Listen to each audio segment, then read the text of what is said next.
Assalamualaikum warahmatullahi wabarakatuh. Waalaikumsalam warahmatullahi wabarakatuh. Bismillahirrahmanirrahim. Yang kami hormati Bapak Ibu Guru SD Negeri Citrawiwasan 2 Lumajang. Pertama-tama marilah kita panjatkan puji syukur kehadirat Allah Subhanahu wa taala karena atas limpahan rahmat dan hidayahnya kita bisa berkumpul di sini dalam rangka diseminasi budaya positif SD Negeri Citrawiwasan 2 Lumajang. Salawat serta salam semoga tetap terlimpahkan kepada junjungan kita Nabiullah Muhammad SAW, karena berkat beliau kita bisa berada di jalan yang benar, yakni ajaran agama Islam.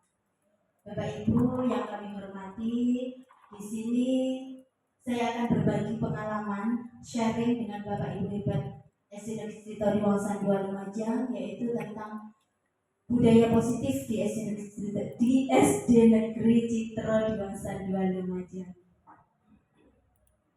Mohon maaf ya Bapak Ibu, biar tidak tegang dulu Pak Firman, tolong dipimpin teman-temannya sih Pak Firman.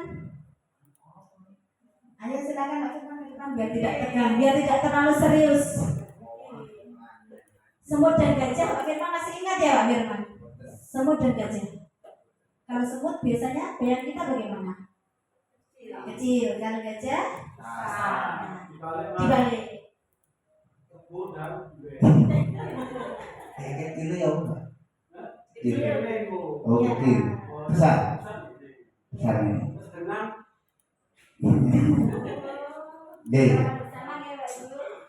Sebelum ke semut dan gajah, anu boleh pernah.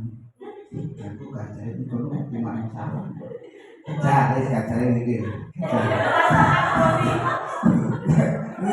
Oh, gajah pas lo punya sebenarnya kan udah enak ya. Ada enak ya.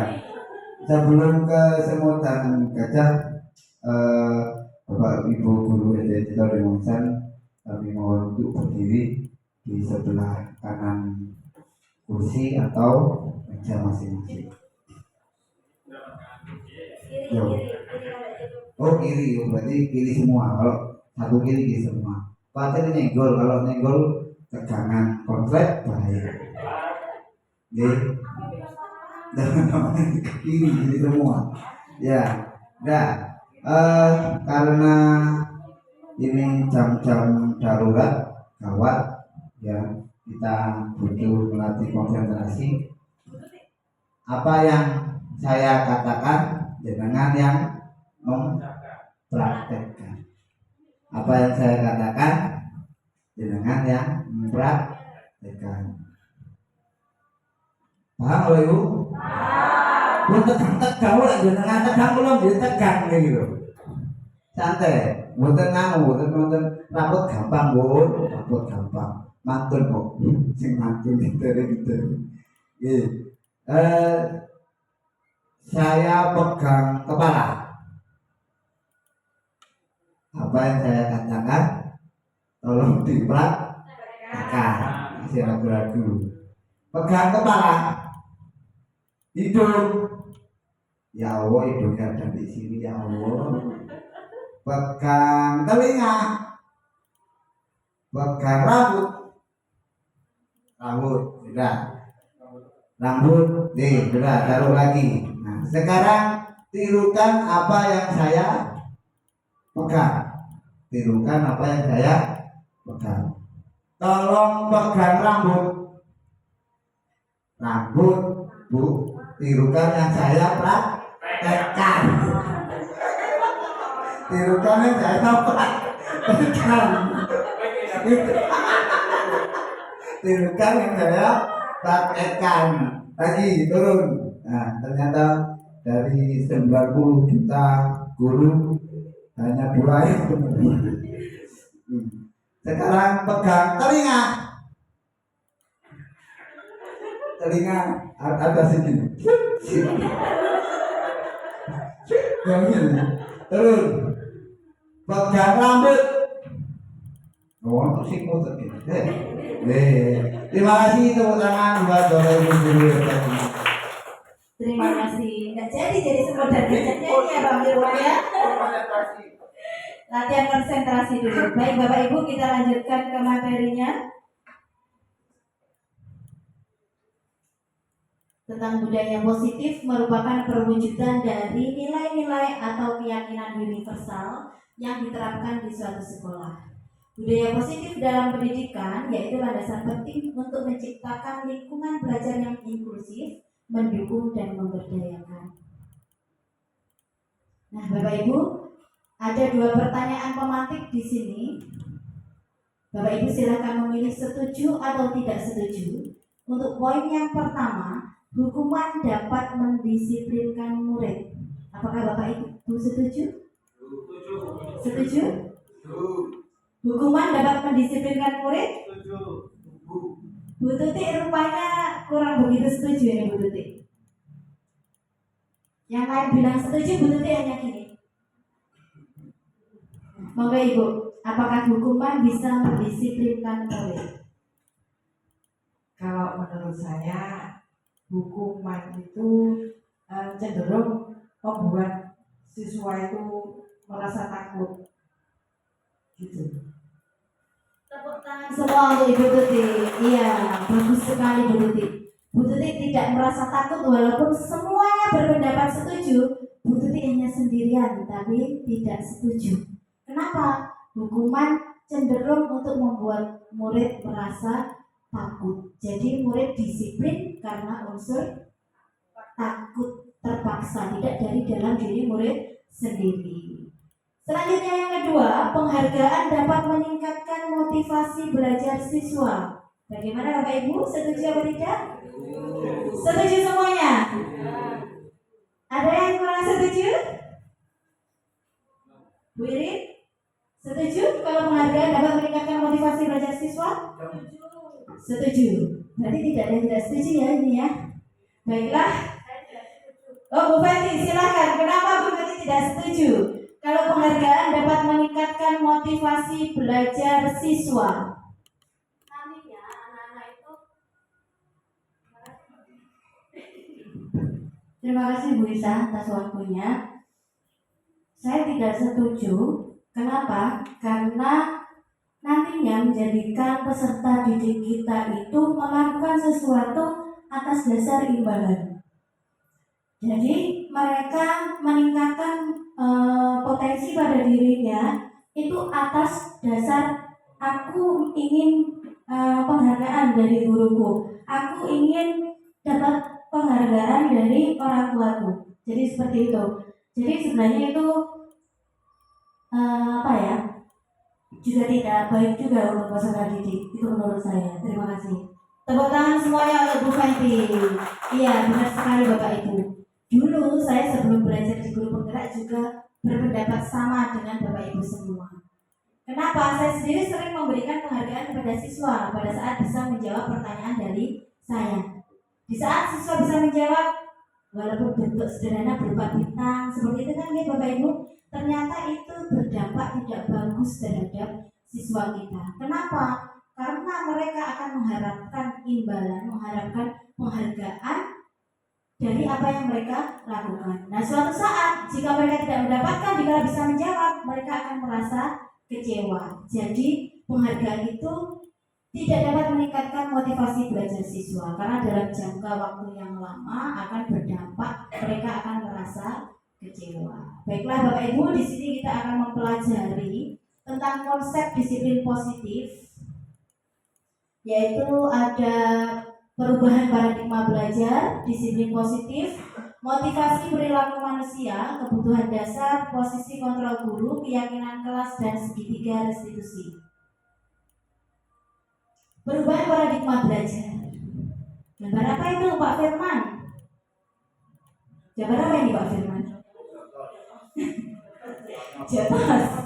Di sini kalau tidak melihat tulisannya mungkin bisa menjawab jotos, bogem, dan lainnya. Iya, ada juga yang bilang tonyo.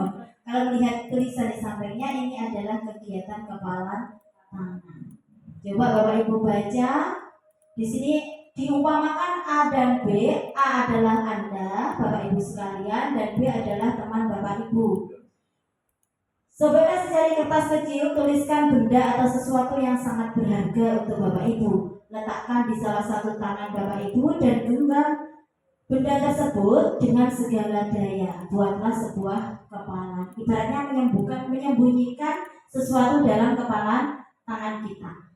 Nah, ketika teman Anda, yaitu si B, mencoba sekuat tenaga dan dengan berbagai cara untuk membujuk, menghardik, mengintimidasi, memarahi, menggoda, menggelitik, ataupun memukul, bahkan menawari Anda uang agar Anda mau membuka kepala tangan Anda. Kira-kira apa yang akan Anda lakukan? Ada yang mau menjawab, Bapak Ibu? Kira-kira apa yang akan dilakukan jika ada posisi seperti ini? Bu Alif? Apa yang akan Bu Alif lakukan apabila ada kondisi seperti ini? Ya, terima kasih. Kalau melihat dari paradigma belajar yang sudah dibacakan tadi, di situ kan sudah tertera bahwa sesuatu yang sangat berharga untuk saya, untuk Anda kan ya. Karena di situ itu sudah ada kata-kata sangat berharga dan diletakkan, digenggam dengan segala daya. Berarti kalau misalkan sesuatu yang sangat berharga itu harus benar-benar disimpan, meskipun dengan bujukan atau hardikan, bahkan sampai dimarahi, digoda ataupun dikritik-kritik. Yang pasti karena sudah berharga akan saya pertahankan, tidak akan saya lepas, seperti itu. Terima kasih. Baik, tepuk tangan semua untuk Bu Alif. Bagus sekali jawabannya Bu Alif. Karena sesuatu yang berharga tidak akan dilepaskan sama Bu Alif. Adakah di antara Bapak Ibu yang mau melepaskan sesuatu yang berharga di tangan Bapak Ibu? Ada? Walaupun diberi uang sama teman Bapak Ibu? Diberi uang, bahkan dipukul, dihardik, dikritik-kritik. Apakah Bapak Ibu mau melepaskannya? Tidak. Ada yang mau? Mau? Kenapa Bu Windri kok mau melepaskannya? Terima kasih Bu Isa. Kenapa saya mau melepaskan? Karena yang meminta adalah suami saya, Bu. Terima kasih. Baik, teman-teman, Bapak Ibu. Bagus sekali Bu Windri. Kalau jawaban Bu Windri ini memang pengecualian ya Bapak Ibu ya.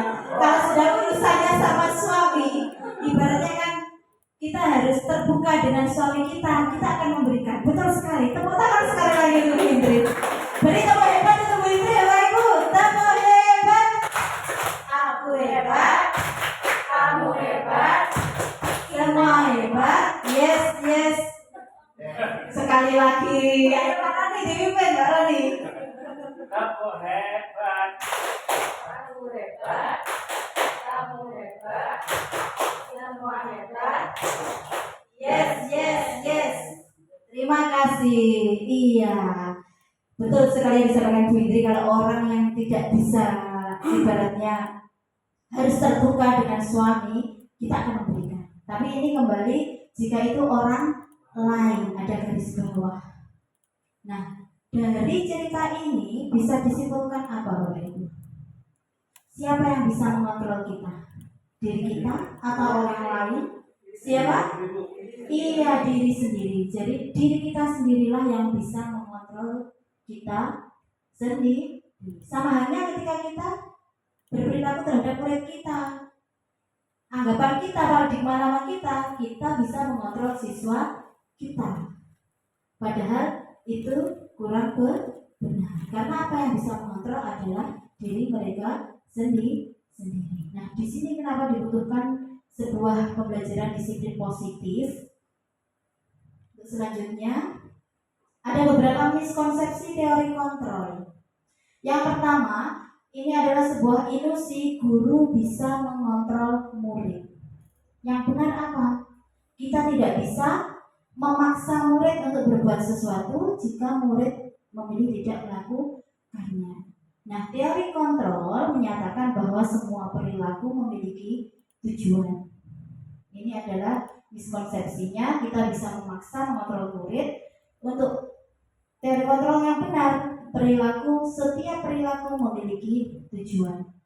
Untuk selanjutnya, sebuah ilusi miskonsepsi yang menjelaskan bahwa semua penguatan positif, efektif, dan bermanfaat. Seperti tadi yang kita di awal pertanyaan mati tadi tentang penghargaan, sama dengan penguatan positif adalah bentuk kontrol yang bersifat sementara. Kenapa? Ketika kita menyadarinya, murid menyadarinya, mereka akan mencoba menolak bujukan atau bahkan bisa menjadi tergantung pada pendapat guru.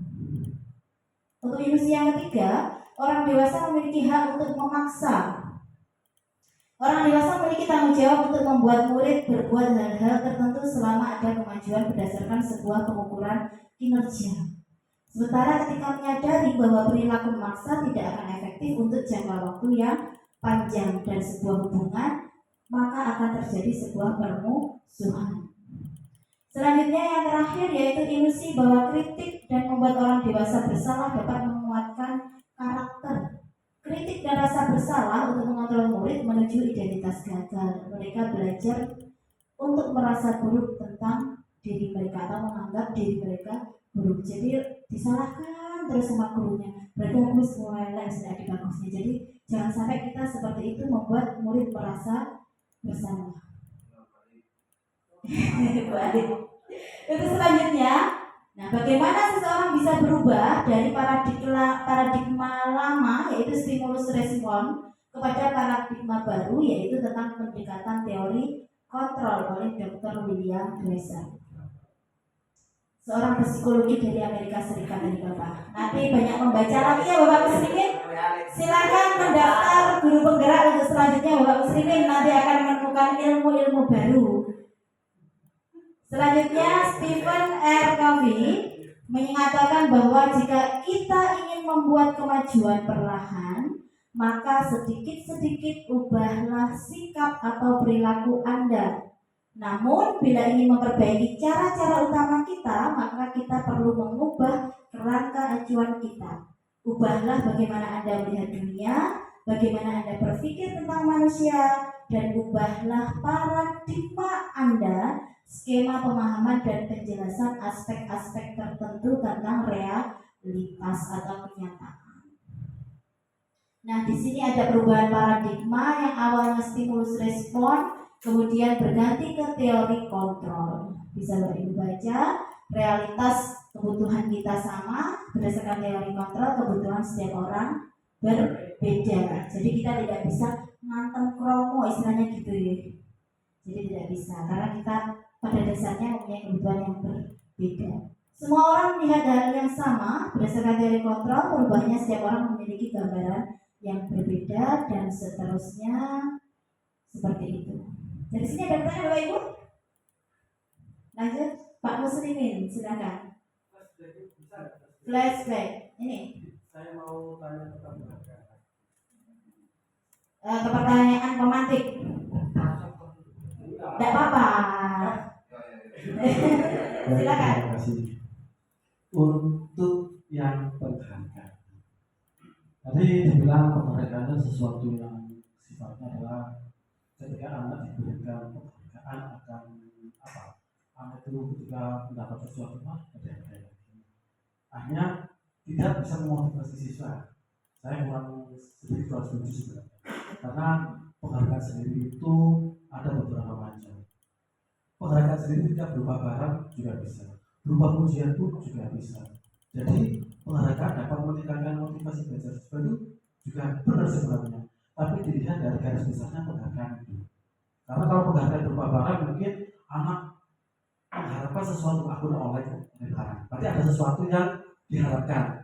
Tapi kalau penghargaan berupa pujian, sebenarnya kalau di dalam anak SD itu sangat dibutuhkan untuk menstimulus dari keinginan mereka untuk mencapai sesuatu yang lebih baik. Karena ketika anak bisa, kamu bagus, nah otomatis akan memberikan kepercayaan pada anak itu sendiri.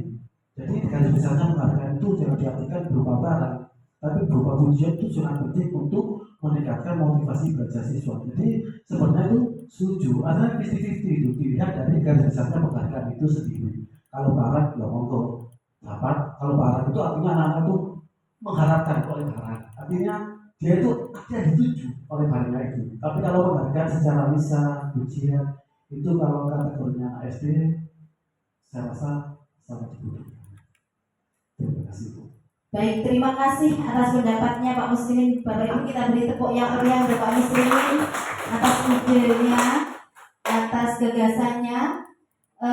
Pak Muslimin memang benar, penghargaan dapat berupa barang atau ucapan. Nah, di sini, waalaikumsalam, monggo Ibu.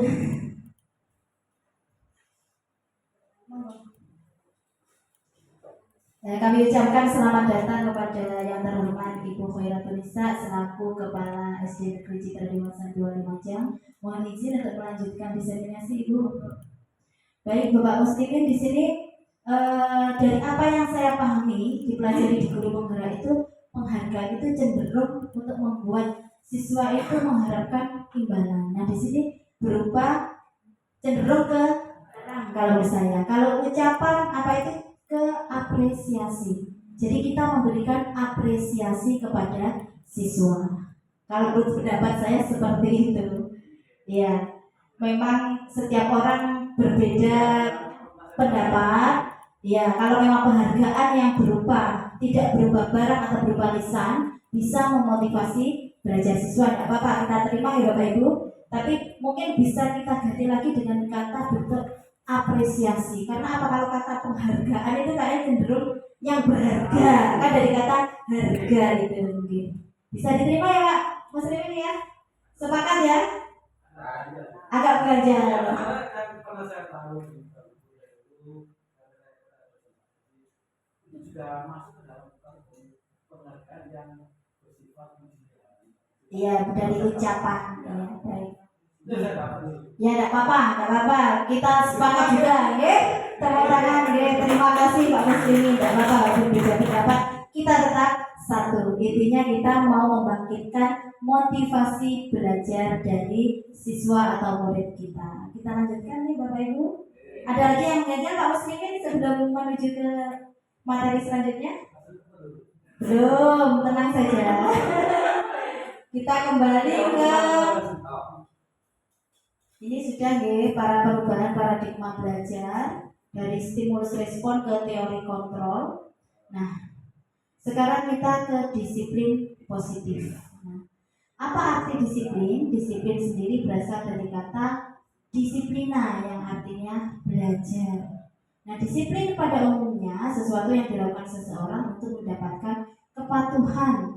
Namun hal ini berhubungan dengan ketidaknyamanan karena anak-anak terpaksa karena ada peraturan. Nah, disiplin positif sendiri berarti belajar mengontrol diri dengan menggali potensi kita agar tercapai tujuan mulia, yaitu nilai yang kita hargai. Jadi anak disiplin karena anak-anak untuk menggali potensinya, mencapai tujuan mulia atas apa yang mereka hargai. Nah, nilai-nilai yang dihargai ini masuk ke dalam nilai-nilai kebajikan atau virtues universal atau nilai-nilai kebajikan universal. Apa itu nilai-nilai kebajikan universal? Yaitu sifat-sifat positif manusia yang merupakan tujuan mulia yang ingin dicapai oleh setiap individu. Nah, di setiap organisasi atau instansi itu memiliki beberapa nilai. Di sini ada profil pelajar Pancasila, ada IPO, ada 9 pilar karakter, petunjuk seumur hidup, the 7 essential virtues, dan the virtues project. Nah, dari beberapa organisasi atau instansi ini, sebagiannya mempunyai nilai-nilai kebajikan yang sama. Kenapa kok bisa sama? Karena nilai-nilai tersebut bersifat universal, lintas bahasa, walaupun suku, bangsa, agama maupun latar belakang atau bersifat umum. Nah, karena kita terkait dengan instansi sekolah, jadi yang kita bahas adalah nilai profil pelajar Pancasila. Apa itu profil pelajar Pancasila? Masih ingat ya Bapak Ibu? Masih ingat? Apa saja? Ingat lagunya? Kita nyanyi bersama ya. Belajar Pancasila, beriman dan bertakwa pada Tuhan Yang Esa, dan berakhlak mulia, berkebinekaan global, gotong royong mandiri,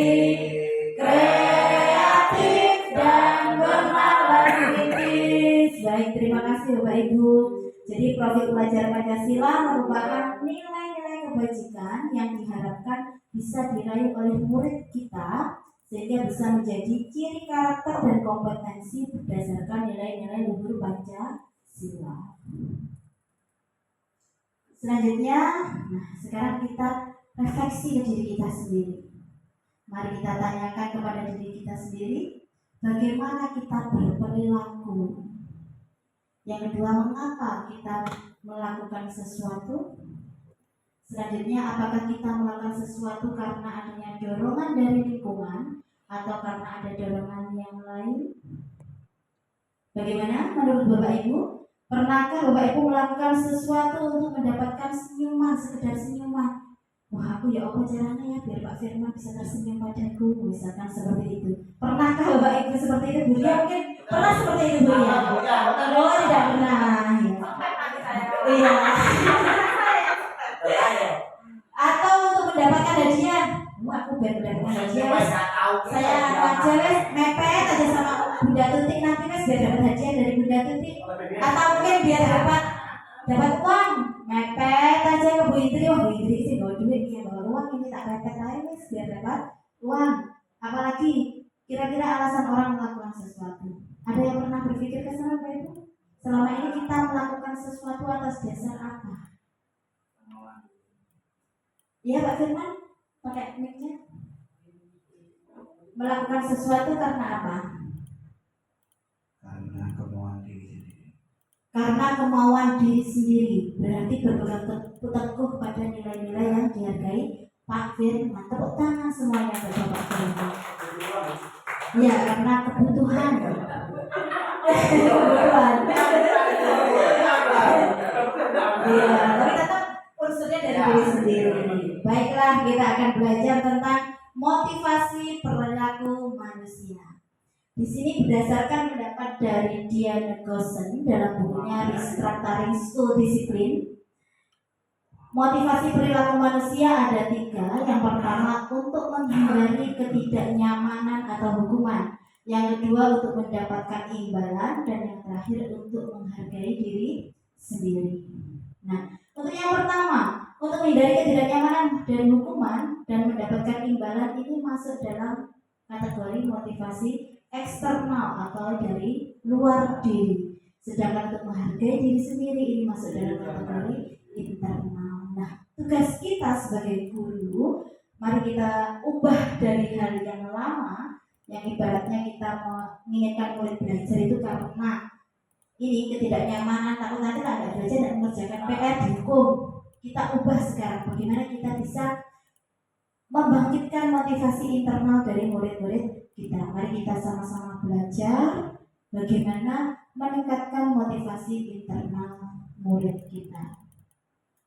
Nah, di sini kenapa dibutuhkan disiplin positif? Karena bertujuan untuk menanamkan motivasi internal pada murid, yaitu untuk menjadi orang yang mereka inginkan dan menghargai diri sendiri dengan nilai-nilai yang mereka percaya. Seperti yang disampaikan Pak Firman tadi, Pak Firman melakukan sesuatu karena dorongan dari diri sendiri, karena untuk menghargai diri terhadap nilai-nilai yang Pak Firman percaya.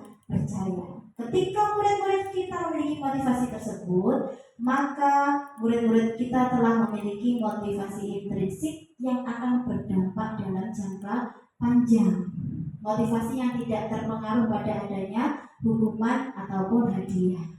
Mereka akan tetap berperilaku dan berlandaskan nilai-nilai kebajikan karena ingin menjadi orang yang menjunjung tinggi nilai-nilai yang mereka hargai. Memang berat ya Bapak Ibu, tapi kita harus tetap pantang menyerah. Katanya Bunda Tuti harus sampai titik darah penghabisan. Iya. Selanjutnya, nah kembali lagi ke sini. Tadi Pak Muslimin menyampaikan kebutuhan, karena kebutuhan melakukan sesuatu. Kita kembali ke sini lagi. Salah satu upaya yang bisa kita lakukan sebagai guru untuk membangun budaya sekolah yang positif yaitu dengan lingkungan yang aman dan mendukung murid untuk menjadi pribadi yang berdaya, seimbang, dan bahagia. dia dengan cara apa? Memahami kebutuhan dasar yang mendasari perilaku murid. Betul sekali misalnya Pak Muslimin. Jadi kita berperilaku itu karena kebutuhan. Sama dengan murid kita. Kalau murid kita melakukan sesuatu itu berarti ada kebutuhan-kebutuhan yang tidak terpenuhi. Misalkan perhatian guru, bisa mengerjakan PR, berarti ada kebutuhan murid yang tidak terpenuhi. Nah, di sini berdasarkan pendapat lagi nih Pak Muslimin dari Dr. William Glaser. Iya, kembali lagi ke sana. Kebutuhan dasar manusia ada berapa ya Bapak Ibu? 5. Yang pertama kebutuhan untuk bertahan hidup, kebutuhan akan rasa kasih sayang dan rasa diterima, kebebasan, kesenangan, dan kebutuhan akan penguasaan. Ada yang mau beri contoh Bapak Ibu? Bu Eni, Bu Oli, silakan. Kebutuhan untuk bertahan hidup atau dirapel 5-5-nya mungkin Bapak Ibu sekalian senang ini ya. Bisa menyebutkan satu-satu Bu Ani? Contoh kebutuhan untuk bertahan hidup, kita semua pasti membutuhkan nih. Contohnya makan. Kita butuh makan nih Pak nih, Bapak Ibu. Makan. Pakaian Bapak Ibu kita kan butuh pakaian ya. Kemudian ada papan. Papan itu ya rumah yang kita tinggali. Kemudian yang kedua, kebutuhan untuk kasih sayang dan rasa diterima. Mungkin contohnya bisa dari Bapak Ibu. Pak Firman, Bapak Firman. Sayang ini. Silakan Pak Firman.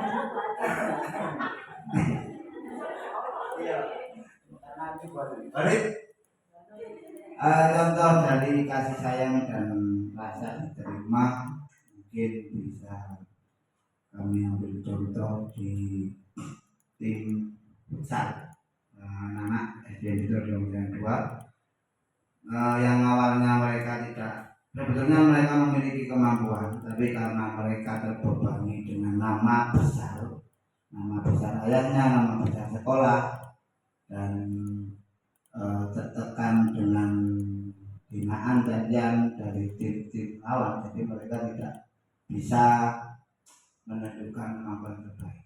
Jadi kami mendorong anak-anak bahwa perhatian khusus kepada anak dan menerima apapun hasil dan apapun yang kalian lakukan itu yang terbaik untuk diri kalian sendiri dan lama sekolah. Jadi anak-anak merasa dirinya bisa diterima walaupun melakukan kesalahan yang mereka lakukan, tapi setelah mereka selesai bermain mereka tidak pernah merasa bahwa saya melakukan kesalahan.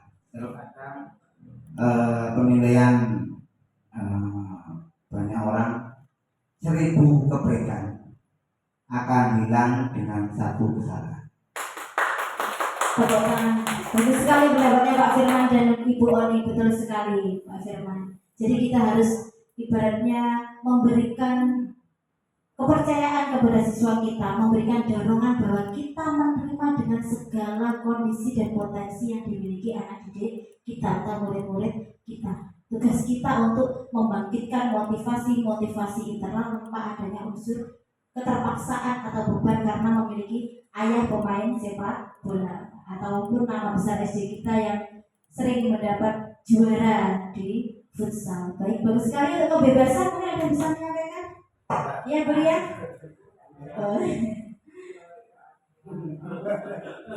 Contoh untuk kebebasan. Terima kasih atas waktunya. Menurut pendapat saya untuk kebebasan ini seperti hanya kita di sini semuanya berhak untuk memberikan pendapat. Karena setiap orang memiliki pola pikir dan sudut pandang yang berbeda. Tidak ada yang sama, meskipun wajahnya sama, tapi pola pikirnya pasti berbeda. Makanya kita butuh kebebasan untuk berpendapat. Terima kasih. Tepuk tangan untuk Buria. Iya, benar sekali. Kebebasan contohnya kebebasan berpendapat. Begitu juga untuk murid kita di kelas. Jadi di saat kita mengajar, beri mereka kesempatan untuk menyampaikan pendapatnya. Jangan wis pokoknya koyok ini, gelem yo ini, ya sudah. Biasanya kalau kita seperti itu ya dulu ya. Sekarang sama sudah tidak seperti itu ya Bapak Ibu. Insya Allah kita belajar pelan-pelan mengubah paradigma lama kita. Untuk selanjutnya yaitu kebutuhan kesenangan. Saya Ya boleh silakan. enak, senang, Pokoknya kalau yang senang-senang senang saya gitu, Pak. betul, karena harus berpikiran Iya. positif biar kita selalu bahagia. Silakan. Terkait kesenangan ini biasanya berhubungan dengan kebahagiaan. Awal dulu kami masuk ke dunia pendidik itu sekedar masuk tanpa didasari dengan kalau tujuannya dulu pokok mendapat nih, tapi selain itu setelah beberapa tahun ternyata ada kebahagiaan tersendiri di saat anak-anak tidak mengetahui apa-apa. Setelah kita memberikan pembelajaran dan pendekatan metode dan anak-anak bisa menjadi berhasil, bahkan bisa mengikuti lomba yang di luar ekspektasi kita, itu rasanya itu lebih dari gunung Mas. Jadi Tepuk tangan itu Pak Firman. Betul sekali ya Pak Ibu. iya, Bisa dilanjutkan Pak Firman? jadi kesenangan itu di saat kita memberikan materi dan anak-anak tidak tahu, di tahun-tahun berikutnya anak-anak bisa mengembangkan dirinya masing-masing, itu adalah sebuah kebahagiaan tersendiri bagi saya sebagai pendidik. Baik. Benar. Ya, gagasan yang sangat luar biasa. Tepuk tangan Bapak Ibu semua. Iya benar sekali Pak Firman, sebagai guru, apabila murid kita merasa bosan, maka guru bertugas menciptakan, melakukan sebuah inovasi, pendekatan baru, penggunaan metode belajar yang baru sehingga bisa memberikan kesenangan atau kebahagiaan kepada murid-murid kita. Yang terakhir yaitu kebutuhan akan penguasaan. Ini Pak Muslim ini biasanya suka tentang penguasaan. Silakan Pak Muslim. Ya, silakan Pak Muslim. Saya hanya menggadaikan dari kebebasan, kesenangan, dan penguasaan itu di dalam skema pembelajaran dan dialami oleh siswa. Karena apa? Siswa itu ketika memilih sesuatu itu kan contohnya jadi ekstra. Silakan kamu bebas memilih ekstra manapun. Yang penting ekstra itu ketika kamu senangi, di situ kamu akan menguasai materi itu. Jadi kebebasan, kesenangan, dan penguasaan itu adalah satu paket yang harus dimiliki oleh siswa dalam menentukan pola apa yang dia inginkan. Karena apa? Mereka bebas, tapi tidak senang dengan kegiatan yang dipaksakan. Mereka tidak akan menguasai materi itu. Ya, ketika mereka bebas, bebas pilih apa nih? Silakan volley, silakan. Di situ dia senang, dan senang itu akan bisa menguasai materi yang diberikan oleh pelatih. Terima kasih. Baik, tepuk tangan. Pendapat yang luar biasa. Alhamdulillah kita di sini ya Bapak Ibu punya Upin dan Ipin yang istimewa dan pendapatnya yang selalu luar biasa. Baik Bapak Ibu, benar sekali yang disampaikan Pak Muslimin di penutupan. Jadi bagaimana kita memberikan kebebasan, kesenangan dan penguasaan kepada siswa, betul sekali Pak Muslimin. Jadi dengan kita memberikan kebebasan, mereka memilih ekstrakurikuler apa yang disukai. Mereka senang di ekstrakurikuler tersebut, otomatis mereka akan meningkatkan potensinya. Namun bila kita tidak memenuhi kebutuhan dasar penguasaan, kita tidak memberikan kesempatan kepada mereka untuk mengikuti kompetisi, maka kebutuhan penguasaan ini tidak akan terpenuhi. Jadi kita harus berikan kesempatan kepada murid-murid kita untuk berkompetisi. Tersalurkan dari kelima kebutuhan ini akan tersalurkan. Tepuk tangan untuk Bapak Ibu yang masih dua. Langsung saja ya Bapak Ibu. Nah, belum. Dr. William Glasser, psikiater Amerika Serikat, mengatakan bahwa seluruh tindakan manusia memiliki tujuan tertentu, yaitu untuk memenuhi kebutuhan dasarnya. Ketika kebutuhan dasar telah terpenuhi dengan baik, maka murid akan tumbuh dengan seimbang dan bahagia. Namun sebaliknya, ketika kebutuhan dasar tidak terpenuhi secara memadai atau secara baik, maka murid akan melakukan suatu perbuatan yang bertentangan dengan nilai-nilai kebajikan atau cenderung untuk melanggar peraturan. Selanjutnya, nah disinilah kenapa dibutuhkan posisi kontrol guru untuk membangun disiplin positif muridnya. Jadi dibutuhkan 5 posisi kontrol ini. Kenapa? Posisi kontrol guru merupakan berbagai pendekatan yang digunakan guru dalam mengelola perilaku dan disiplin. Nah, ada 5 posisi kontrol yang dimiliki guru. Yang pertama yaitu sebagai penghukum, kedua membuat rasa bersalah, ketiga sebagai teman, 4 pemantau, dan kelimanya sebagai manajer. Nah, di setiap posisi akan memberikan dampak yang signifikan pada proses pembelajaran dan perkembangan murid. Selanjutnya, untuk posisi penghukum. Pada posisi penghukum, guru biasanya menggunakan hukuman berupa fisik maupun verbal. Orang-orang yang menjalani posisi hukum ini senantiasa mengatakan bahwa sekolah merupakan sistem atau alat yang dapat menekan murid-murid lebih dalam lagi. Kalimat yang sering diucapkan oleh guru-guru yang menganut posisi kontrol penghukum, patuhi aturan saya atau awas. Biasanya kan seperti itu ya, Pak Ibu ya?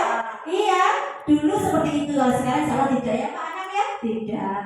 Awas nggak digarap. Dulu gitu ya kita seperti itu ya. Sekarang ada ya Pak Muslimin ya? Enggak ya. Kamu selalu saja salah. Jadi menganggap anak itu penyebab kesalahan tanpa kita lihat bagaimana kebutuhan apa yang tidak terpenuhi pada anak itu. Pasti selalu yang terakhir selesai. Seperti itu ya kita beri dulu ya. Mesti guys, jadi kita itu ya. Ini adalah berarti kita telah menempati posisi kontrol sebagai penghukum. Selanjutnya, yang kedua yaitu posisi pembuat rasa bersalah. Pada posisi ini biasanya guru akan bersuara lembut. Namun, pembuat rasa bersalah akan menggunakan kehendak yang membuat orang lain merasa tidak nyaman, merasa bersalah atau rendah diri. Suaranya lembut, tetapi membuat mereka merasa bersalah. Apa kalimat yang sering diucapkan? Ibu sangat kecewa sekali dengan kamu. Tanpa terasa itu akan menyakiti, akan membuat mereka merasa bersalah. Berapa kali Bapak harus memberitahu kamu ya Allah, gimana? Tangannya seperti itu kita ya.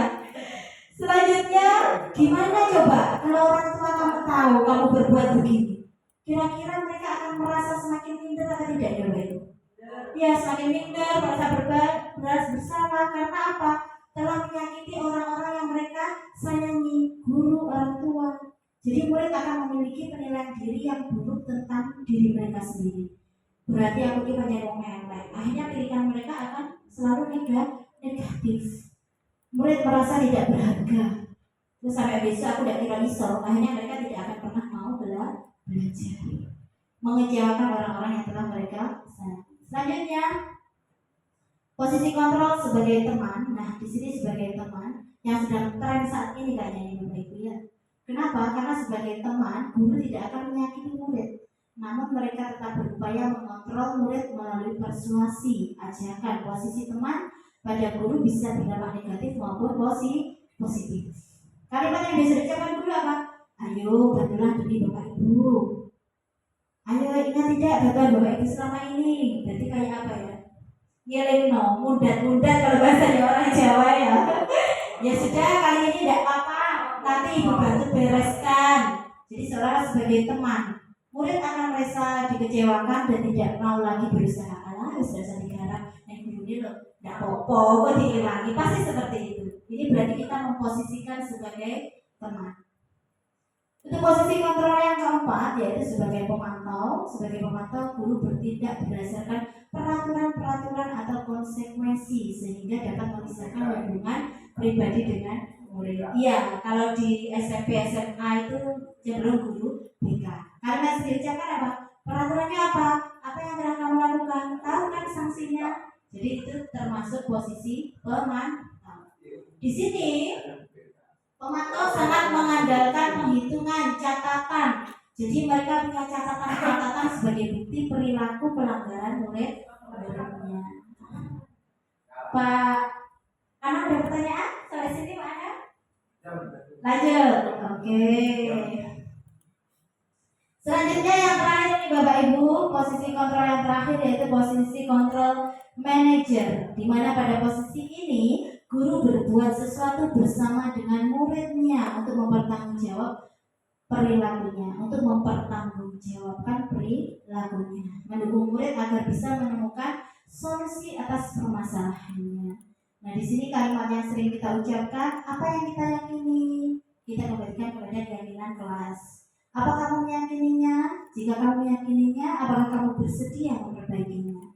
Jika kamu perbaiki perbuatanmu ini, hal apa yang menunjukkan tentang dirimu? Apa rencana kamu ke depan untuk memperbaikinya? Nah, di sini murid akan menjadi pribadi yang lebih mandiri, merdeka, dan bertanggung jawab atas perilaku sehingga tercipta lingkungan yang positif, aman, dan nyaman. Berarti bisa disimpulkan bagaimana Bapak Ibu? Dari kelima posisi kontrol tadi, yang paling ideal posisi mana Bapak Ibu? Iya, bagus sekali, tepuk tangan untuk Bu Eli. Iya. Yang paling ideal adalah manajer. Tapi tidak selalu kita harus pakai posisi kontrol ini ya Bapak Ibu. Kenapa? Karena kondisi setiap murid tidak sama. Iya, tergantung situasi, kondisi, toleransi pandangan dan jangkauannya. Jadi gitu ya. Jangan disingkat ya Bapak Ibu. Jadi di situ tergantung kondisi anak. Karena apa? Tidak semua anak siap untuk kita ajak dialog. Terkadang mereka kita panggil aja sudah merasa takut. Jadi kita harus bisa menempatkan posisi kontrol mana yang tepat untuk kita berikan pada murid-murid kita. Selanjutnya ada lagi yang mengajar Pak?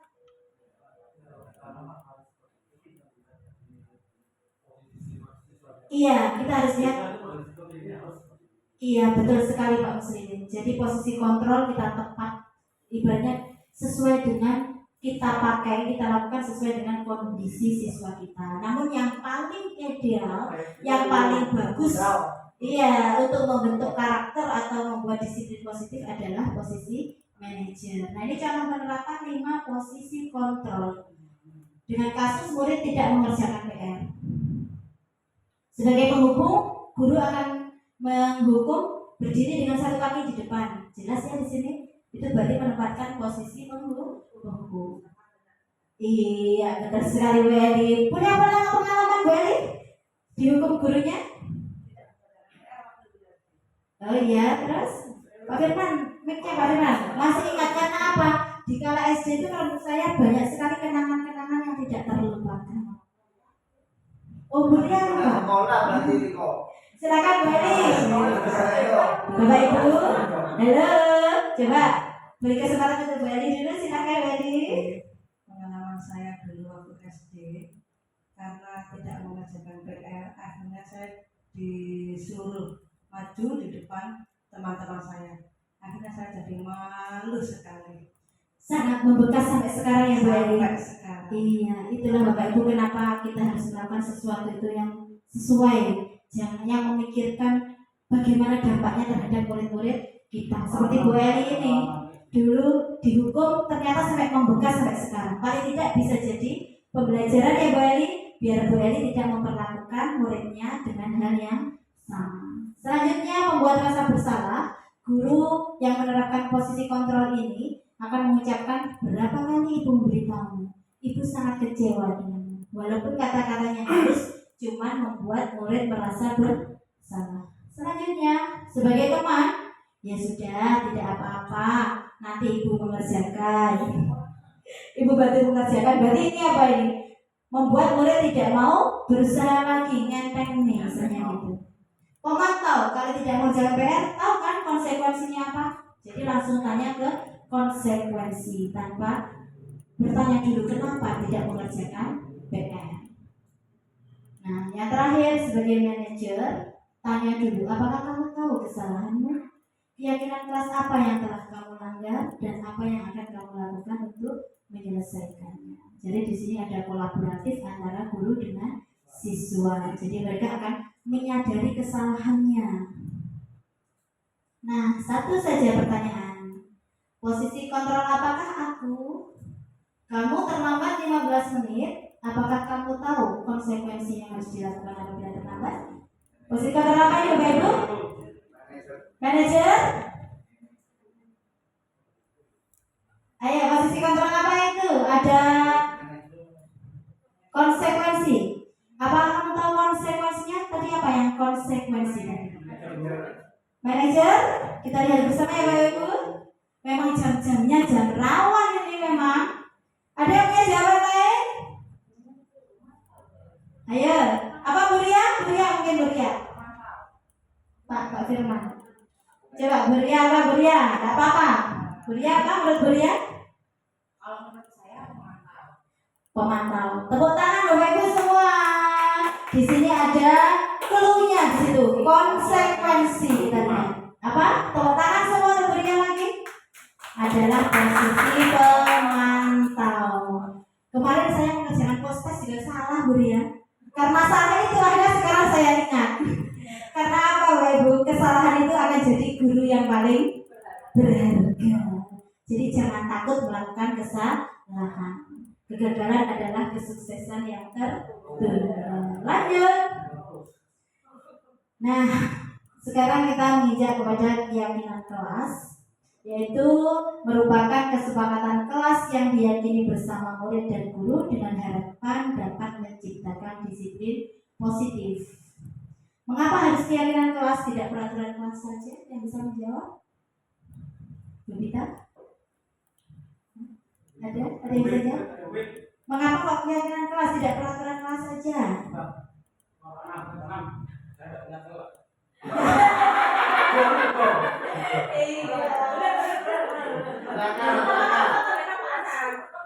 Mengapa Bapak Ibu? Mengapa keyakinan kelas tidak peraturan saja? Karena untuk mendukung motivasi intrinsik siswa, kembali kepada nilai-nilai atau keyakinan-keyakinan yang akan bisa menggerakkan seseorang untuk menjalankan keyakinannya dibandingkan mereka terpaksa mengikuti serangkaian peraturan-peraturan yang menimbulkan ketidaknyamanan. Kenapa? Iya, saya buat keyakinan itu ya maksud. Iya, kalau ada peraturan otomatis kita dipaksa untuk mentaati peraturan. Iya apa tidak? Iya. Apa yang Pak Muslimin rasakan? Ada peraturan? Iya, bagus. Iya, bagus. Iya, tepuk tangan. Mana tepuk tangannya Bapak Ibu? Kalau peraturan-peraturan cenderung akan dihukum kalau melanggar. Tetapi kalau keyakinan-keyakinan, mereka akan diingatkan kembali. Keyakinan-keyakinan mana yang sudah dibuat, diarahkan kembali. Itu melanggar apa tidak? Kenapa bisa melanggar? Jadi mereka akan lebih menghargai. Sehingga motivasi intrinsik siswa bisa berkembang. Selanjutnya, ciri-ciri keyakinan kelas yaitu bersifat abstrak, lebih rinci dan konkret, berupa pernyataan yang universal atau umum dalam bentuk kalimat positif. Jadi tidak ada kata tidak boleh makan. Yang benar bagaimana? Tidak boleh makan.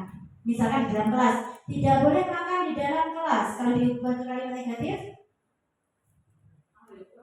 iya, makan di luar kelas atau makan di waktu istirahat. Jadi keyakinan kelas itu berupa kalimat positif. Jumlahnya tidak usah terlalu banyak.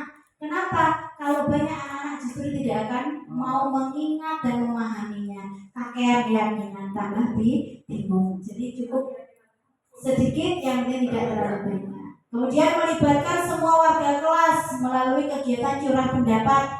Kalau bertanya satu-satu kan lama. Jadi Bapak Ibu bisa membagikan post-it kertas untuk menuliskan apa yang mau ditulis sama anak-anak, idenya apa. Yang terakhir yaitu ditinjau kembali dari waktu ke waktu. Jadi ada perbaharuan. Selanjutnya, prosedur pembentukan keyakinan kelas yaitu yang pertama mempersilakan murid untuk menuliskan peraturan yang perlu disepakati pada kertas post-it. Yang kedua, mempersilakan murid untuk menempelkan kertas post-it pada papan kesepakatan kelas. Yang ketiga, menyusun keyakinan kelas dengan kalimat positif. Kenapa? Karena di nomor 2 ini biasanya anak-anak banyak sekali tidak biasanya yang menuliskan kalimat-kalimat negatif. Tidak boleh, tidak boleh. Nah, itu kita susun bersama dengan anak-anak dengan membuat keyakinan kelas dengan kalimat positif. Setelah selesai, semua warga dipersilakan meninjau ulang, kemudian disetujui. Setelah disetujui, lanjut dipajang di dinding kelas di tempat yang mudah dilihat oleh semua warga kelas. Nah, yang terakhir, segitiga restitusi. Restitusi merupakan proses kolaboratif yang mengajarkan murid untuk mencari solusi atas masalah yang mereka hadapi dan membantu murid berpikir tentang orang seperti apa yang mereka inginkan, tujuan mulianya apa, dan bagaimana mereka harus memperlakukan orang lain. Ini menurut pendapat dari Gosen tahun 2004.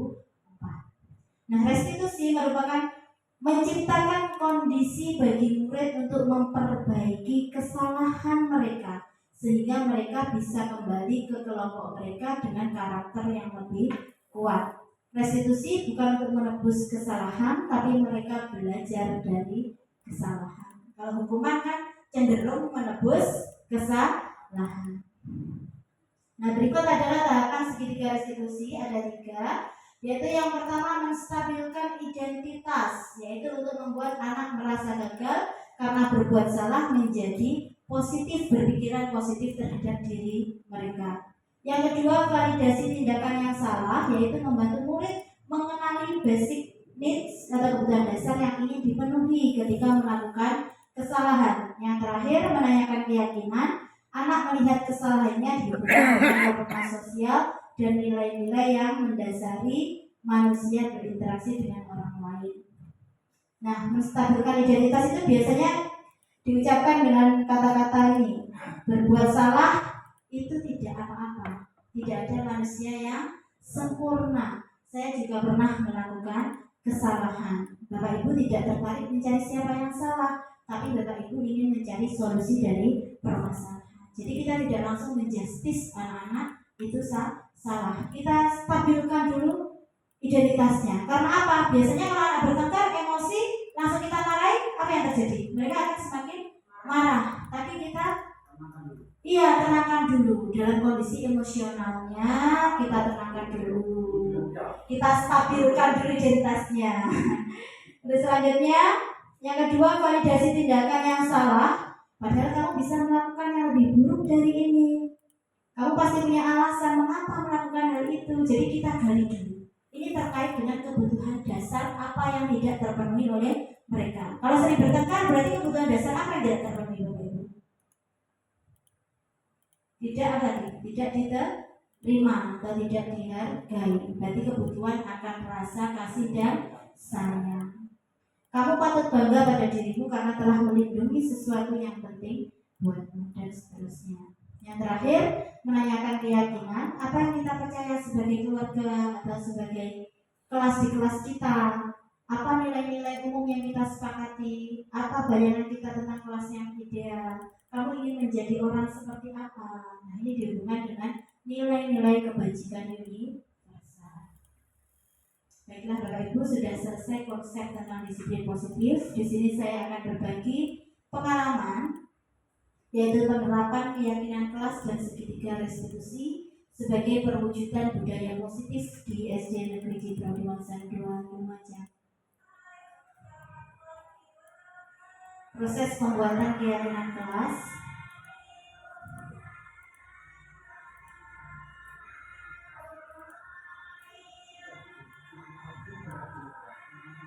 Kenapa Pak Muslimin?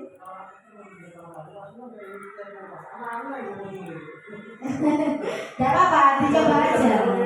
Untuk ajaran baru nanti bisa dicoba Pak Muslimin. Insya Allah mereka juga pernah mencoba. Walaupun mereka sendiri yang mencari idenya, senang, anak-anak merasa senang karena merasa dihargai, bebas untuk menyampaikan pendapatnya. Setelah selesai ini dipasang, jadi ini kesepakatan kelas yang ditulis anak-anak. Kemudian kita tinjau yang kalimatnya masih berupa kalimat negatif, kita ubah menjadi kalimat positif. Selanjutnya, selain itu juga penerapan segitiga restitusi. Kebetulan kemarin ada murid saya yang datang terlambat dan mengambil minum teman. Nah, ini berarti mengambil minum teman. Jelas di sini tidak terpenuhi kebutuhan apa, Bapak Ibu? Kebutuhan apa tadi? Kebutuhan dasar yang pertama? Kebutuhan hidup. Karena ternyata setelah saya cari, saya tanyakan dengan menerapkan segitiga restitusi, karena dia lupa tidak membawa air, mau beli uang sabunnya habis. Akhirnya dikala temannya naruh minuman di sampingnya, langsung diminum, dikira diberikan. Untuk link lengkapnya ada di YouTube. Di sini nanti bisa dilihat sendiri ya Bapak Ibu ya. Iya. Penerapan segitiga restitusi. Nah, sekarang masuk ke diskusi dan tanya jawab. Dari serangkaian apa yang saya bagikan tadi, kita sharing bersama. Apa masih ada pertanyaan atau yang ide-ide yang kurang pas? Sudah jelas semua? Sepakat semuanya? Sepakat. Baiklah Bapak Ibu, kita di sesi yang terakhir yaitu kesimpulan. Kegiatan diseminasi ini diharapkan dapat menjadi pembelajaran, tempat untuk berproses sebagai wadah untuk berdiskusi dan menumbuhkan semangat antara satu dengan yang lainnya agar tercipta pribadi-pribadi dengan kontrol penuh pada diri dan karakter yang kuat yang menjadi penggerak bagi para guru untuk memajukan pendidikan di Indonesia. Terima kasih Bapak Ibu saya ucapkan atas waktu yang telah panjenengan semua berikan pada saya, atas kesempatan menyempatkan waktu untuk diseminasi berbagi pengetahuan konsep disiplin positif dan juga berbagi pengalaman dengan saya ucapkan terima kasih. Dan apabila ada kata-kata yang kurang berkenan ataupun sikap saya yang kurang berkenan, saya mohon maaf. Semoga apa yang saya sampaikan itu bermanfaat untuk kita dan untuk anak didik kita. Wabillahi taufiq wal hidayah wal inayah. Wassalamualaikum warahmatullahi wabarakatuh.